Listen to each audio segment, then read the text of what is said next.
समय व्यर्थ मत करो, चरण पकड़ो, तुरंत अपने संशय का समाधान पूछो। राजा परीक्षित ने चरणों में प्रणाम किया और कहा, भगवान जल्दी मरने वाले की मुक्ति का उपाय बताइए। अतः पृच्छामि संसिद्धिम योगिनाम परमम गुरुम पुरुषस्येह यत् कार्यम म्रियमाणस्य सर्वथा।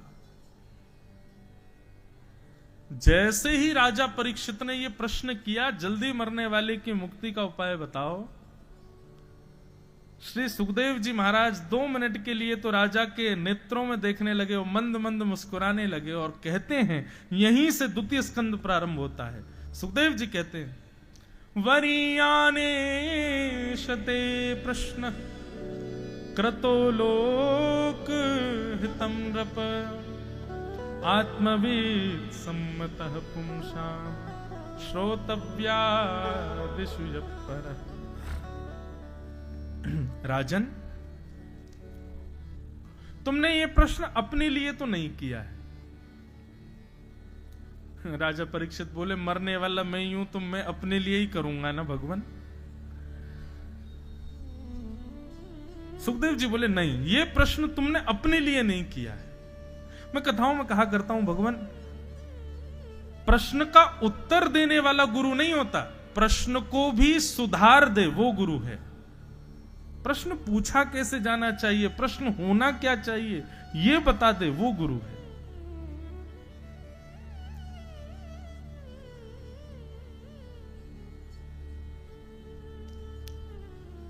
बहुत ध्यान से सुनना बंधु। सुखदेव जी कह रहे हैं कि तुमने ये प्रश्न अपने लिए तो नहीं किया है। अब परीक्षित बोले, मैं क्या हट करूं? हाथ जोड़ के बोले, तो भगवान आप ही आज्ञा करें, आपको क्या समझ आ रहा है? बोले, राजन तुम पूछ रहे हो कि मुक्ति का उपाय क्या है? बोले, जी मैं पूछ रहा हूं। बोले, वो बालक पूछ रहा है मुक्ति का उपाय जिसने जन्म बाद में लिया है, गर्भ में भगवान का दर्शन पहले किया है।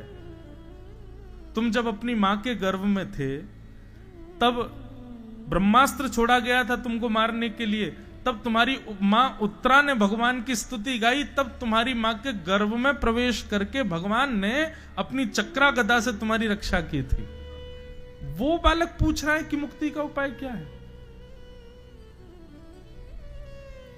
राजन, तुम तो पहले ही मुक्त हो चुके हो, क्योंकि भगवान ने तुम्हारी रक्षा की है। दूसरी बात, शमीक ऋषि ने तुमको 7 दिन में मरने का श्राप दिया है, और मुक्ति प्राप्ति के लिए 7 दिन नहीं, 7 घंटे नहीं, 7 क्षण नहीं, 1 क्षण काफी है। मतलब कोई पापी से पापी व्यक्ति जीवन भर कुछ बढ़िया नहीं किया, लेकिन प्राण निकल रहे हो, अंतिम श्वास बस प्राण की बाहर आने वाली है और तुरंत समाप्त होने वाला है, उस समय पर यदि उसको कोई हरिनाम संकीर्तन सुना दे तो उसके जीवन के सारे पाप नष्ट और वो सीधे मुक्ति को प्राप्त करेगा।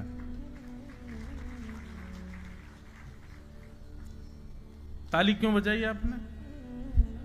अभी तो बात चल रही है, और थोड़ा तत्पर होके सुनिए। ये तो अभी संवाद चल रहा है, संवाद तो पूरा होने दो पहले, फिर बजाना ताली। राजन,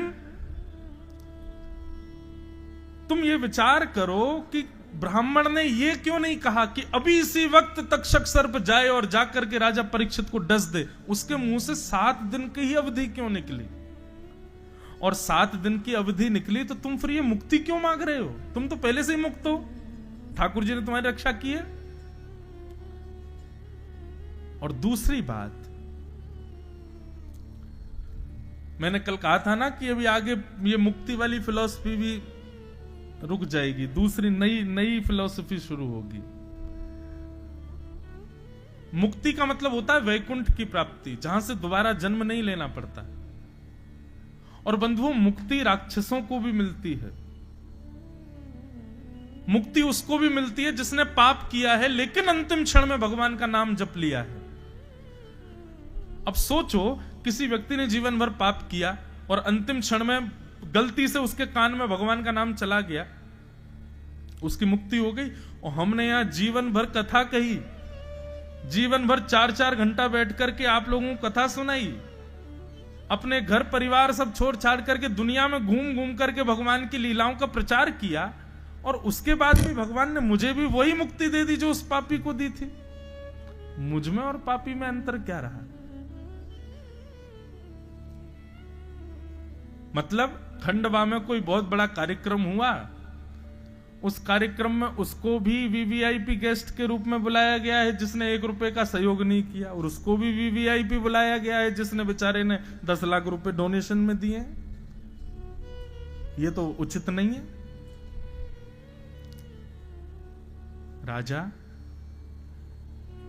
7 दिन बाद यदि अंतिम क्षण भी तुमको भगवान नाम सुना दिया जाएगा ना, तो भी तुमको मुक्ति मिल जाएगी, लेकिन ये 7 दिन तुमको मिले हैं। राजा परीक्षित हाथ जोड़ करके बोले, भगवान मुझे मुक्ति नहीं चाहिए, आप बताओ मैं क्या मांगूं, इन 7 दिनों का मैं क्या करूं, ये 7 दिन मुझे मिले, इसमें मुझे क्या करना चाहिए?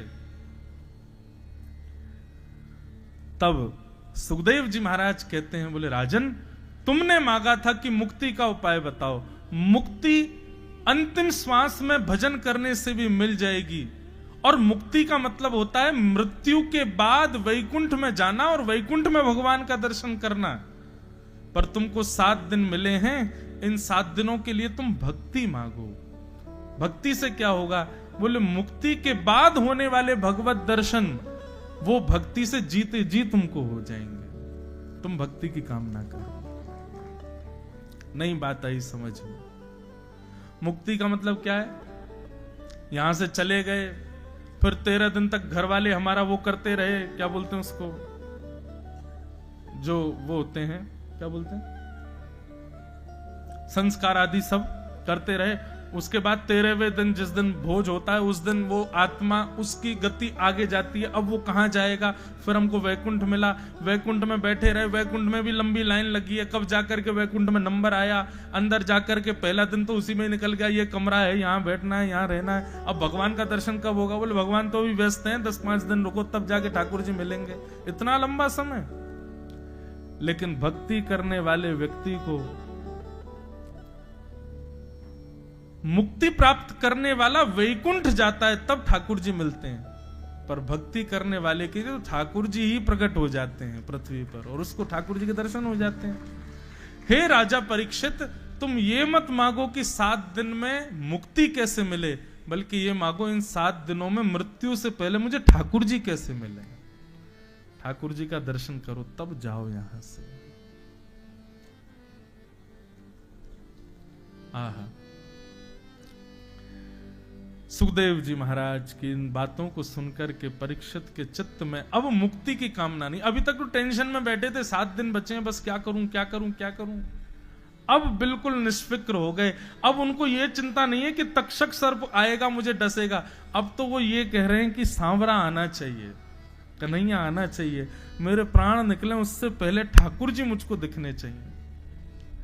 सुखदेव जी ने ऐसा कर दिया परीक्षित को, परीक्षित तुम्हारा मन नहीं होता, तुम्हारे पूर्वजों के साथ जो रहे, तुम्हारी मातृ गर्भ में जो आए, तुम्हारी मां ने जिनका दर्शन किया, पूरा विश्व जिनको भगवान श्री कृष्ण कहता है, वो दिखते कैसे हैं, उनका स्वभाव कैसा, उनका प्रभाव कैसा, उनके बारे में जानने का मन नहीं तुम्हारा।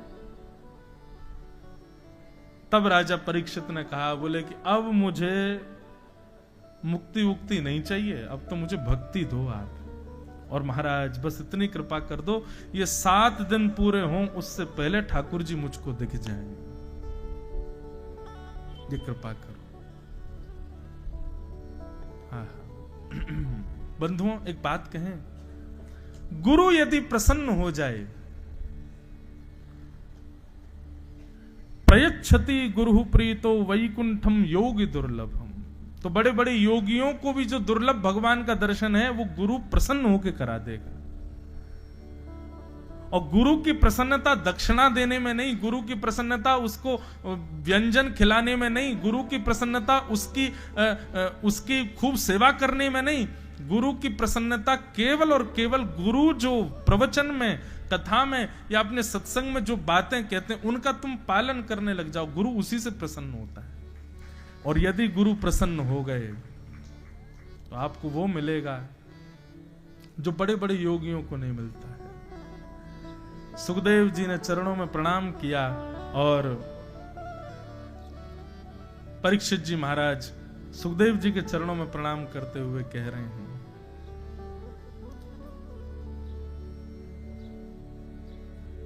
तेरी शरण में आके मैं धन्य हो गया। तेरी शरण में आके मैं धन्य हो गया। तेरी शरण में आके मैं धन्य हो गया। तेरी शरण में आके मैं धन्य हो। अभी ना यहाँ कथा कहते कहते, अभी ये प्रसंग कहते कहते ये संकीर्तन तो जीव पे आ रहा है, लेकिन मन में दूसरा भाव आ रहा है। मानो सुखदेव जी से परीक्षित जी कह रहे हैं, एक बात तो ये कह रहे हैं तेरी शरण में आके मैं धन्य हो गया, और दूसरी बात क्या कह रहे हैं, जहां ले चलोगे वहीं मैं चलूंगा, जहां ले चलोगे वहीं मैं चलूंगा। वो तेरी शरण में आके मैं धन्य हो गया। तेरी शरण में आके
सब लोग। ओ ये जीवन समर्पित चरण में तुम्हारे, तुम ही मेरे सर्वस्व, तुम ही प्राण प्यारे।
दयानाथ दैनी है मेरी अवस्था, तेरे हाथ में मेरी सारी व्यवस्था। दयानाथ दयानी है मेरी अवस्था, तेरे हाथ में सारी व्यवस्था। ओ सुख दो या गम जो भी, सुख दो या गम जो भी, सुख दो या गम जो भी, सुख दो या गम जो भी, मैं प्रेम से सहूँगा जहाँ ले चलोगे वहीं मैं चलूँगा। ले चलोगे